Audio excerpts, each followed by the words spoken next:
Good morning everyone, my name is Prashant. I work for Colmar Brunton looking after the innovation and new product development space. Today we'll be looking at how we can use research to access black holes during the Christmas and New Year period and black holes all around as well.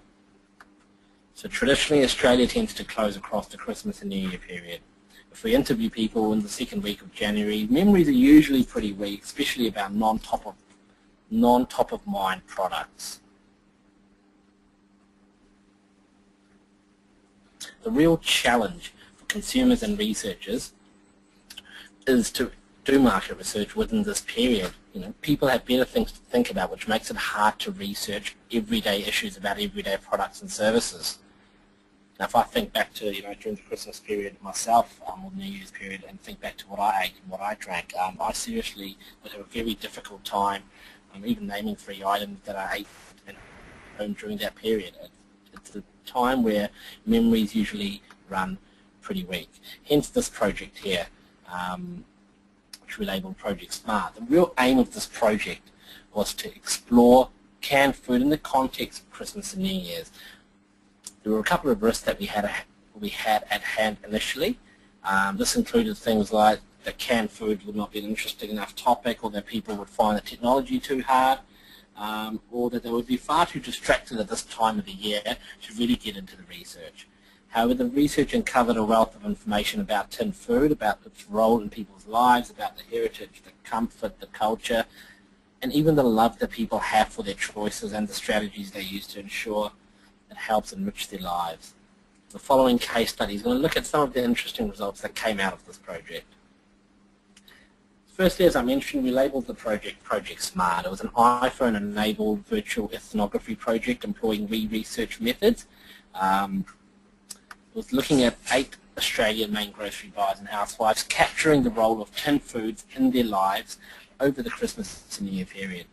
The project was conducted using Revelation's online software, which was, as I mentioned before, iPhone and personal computer based, and it was really a chance for us as researchers to get inside people's lives and a chance to live with them virtually during a very, very busy period of the year. So what were some of the key takeouts from this? And these are just a list of what we're going to cover now moving forward. So branding was one of the major takeouts of this project, something which is quite is easy to take for granted when you look at it at the surface level, but it's something which we'll see in a minute when looking into people's pantries, something quite different. Described in the lived experience, of what people say versus what people do, the heritage role of tin food and goods, the comfort and luxury side of tin foods, consistency in the messaging that was coming across from the research, Christmas and New Year period as a whole, really the hero, the role of research, and conclusions and a few interesting ideas that we came up with and recommendations as an outcome of this research. Firstly, 150 years of branding. One thing that really stood out right from the outset was that some of these brands that we were looking into were over a century old, in some cases even longer. And branding is something that we may sometimes take for granted. In today's world, a simple walk down the street, a simple walk in the mall, a simple walk through a supermarket, we have so many brands, so many messages shouting at us, and it's sometimes quite easy to almost tune off to the messages being shouted at us. And when we ask people to look inside their pantry and take a photo of their pantry, we realise how much the simple side of branding really did stand out.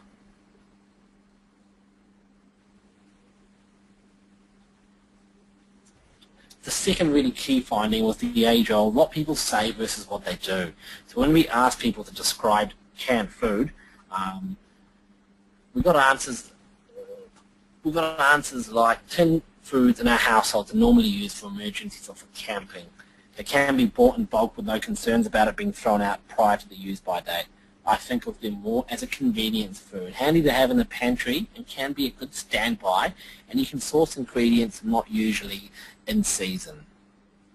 Now so firstly, that's when we asked people what they thought of tin foods in general.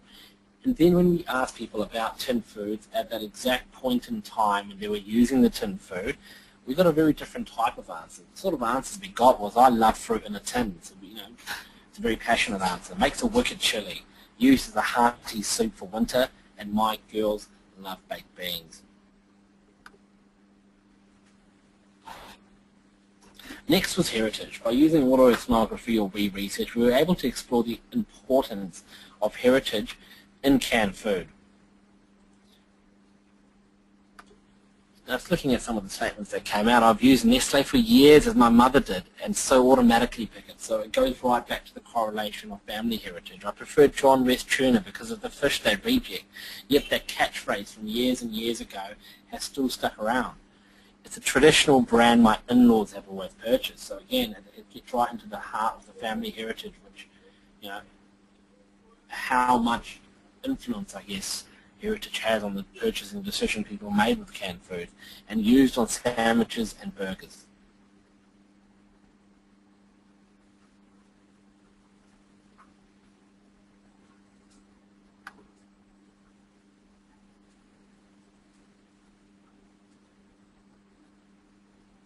Next was the consistency around their messages. One thing that really struck out throughout this project was that there was consistency in data and messages with real time.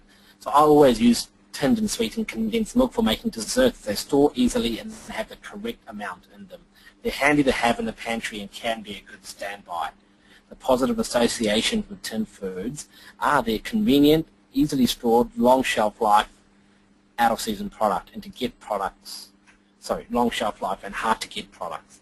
It's always comforting to know these foods there that can be used quickly and without mess. Cans are also easily portable, great for camping. So throughout the project, when we were asking the group of 8 main grocery buyers to go away, we were finding a real consistency in this with real time.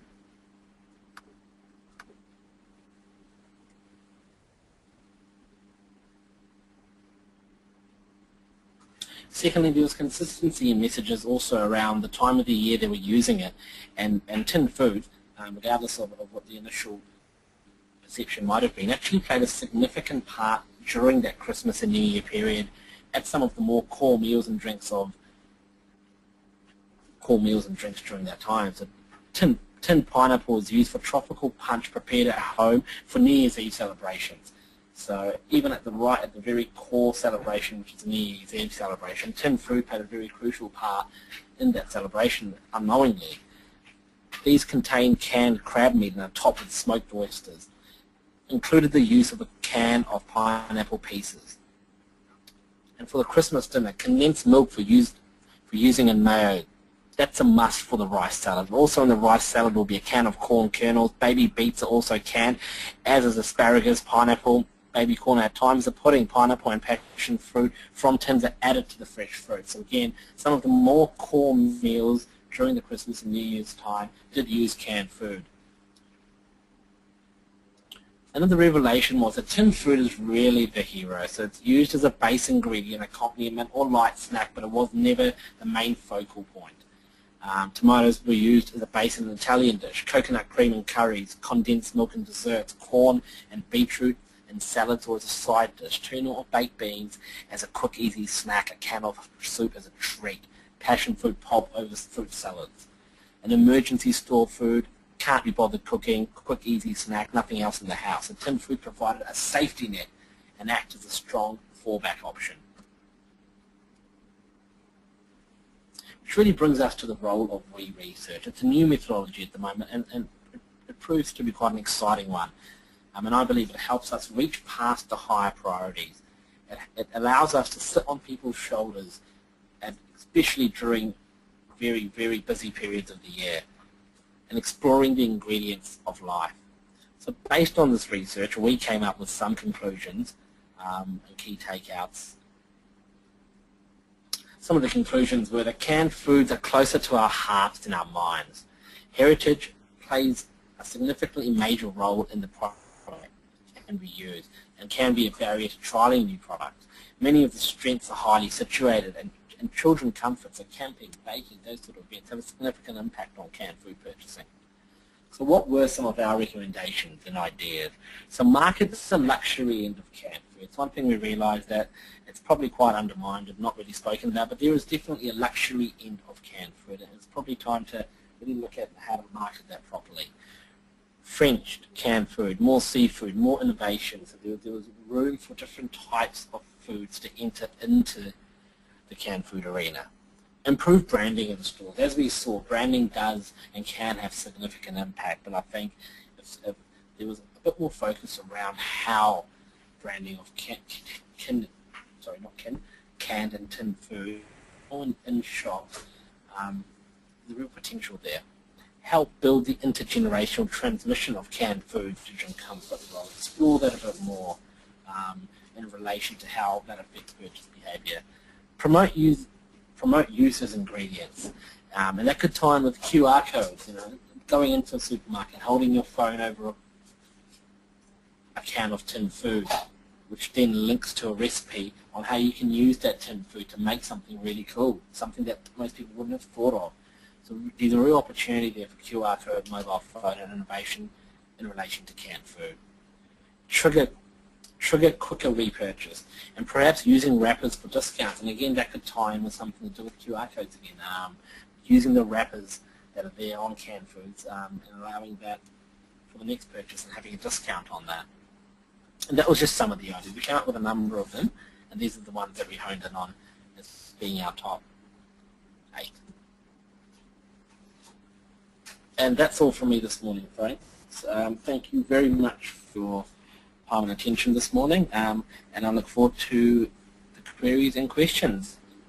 Back over to Ray and Sue.